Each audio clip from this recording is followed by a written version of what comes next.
The Fluffy movie is Gabriel Iglesias' version of Kevin Hart's Let Me Explain, and where it's pretty much the stand-up routine that's put out in theaters that also has an intro just like Let Me Explain had, and where it tells a little bit about the person's life, and it's a little dramatized skit that they have in the beginning, which then leads on to the routine that you see later on, and they reference back to it. However, even though this skit, you might be able to find it very funny because if you've seen any of the other routines, it pretty much is doing a dramatization of the other jokes that he's brought up about his past, and it's showing you how he grew up and what made him want to become a comic.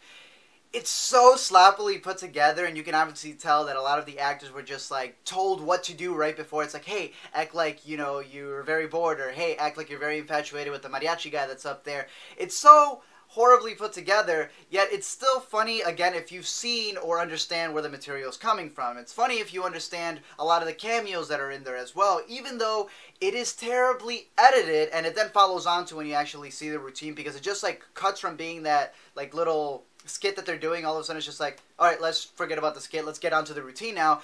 You then see a little bit, if you are aware of it, the little like bad cuts that they have where he's doing his routine and then he like cuts to the other angle of the camera, and it's obviously not very well put together. However, that's not probably the biggest part about this movie. The biggest thing is whether it's funny or not, because it's all about the comedy routine that he has. And I would say that it boils down to pretty much three parts. He's got the beginning, which is pretty much revolving around his weight loss that he has. Believe it or not, he actually lost weight.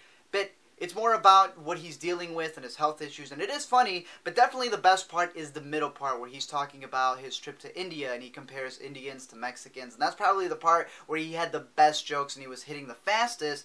Then it ends up with the finale, sort of the third conclusion, where he talks about him and his son, and it's a lot more personal. It is still funny and he keeps it light, but it does get very emotional at parts as well, and I'm not complaining because you actually get to know a lot more about him, a lot of surprising things that if you've seen a lot of his other stuff before, if you don't follow him too closely, was actually pretty interesting to hear about. But he still keeps it light and still keeps it funny. However, I would say that this movie is definitely catered to those who already like his comedy routine, those who already like him and want to go see him, because if you were someone who probably does not like him or probably has never heard him before, I wouldn't say that this is the go-to one to first hear or even be the one that's going to sway you into liking his type of comedy, because I personally don't think it's his best one. For one, it does drag on. I wouldn't say that it drags. It does feel a lot like filler, but it's just the fact that a lot of the jokes don't come as fast as any of the other comedy routines that he has. A lot of the other ones are a lot faster and make you laugh. They're a lot shorter than this one is. However, it's not bad. It is good. It's just that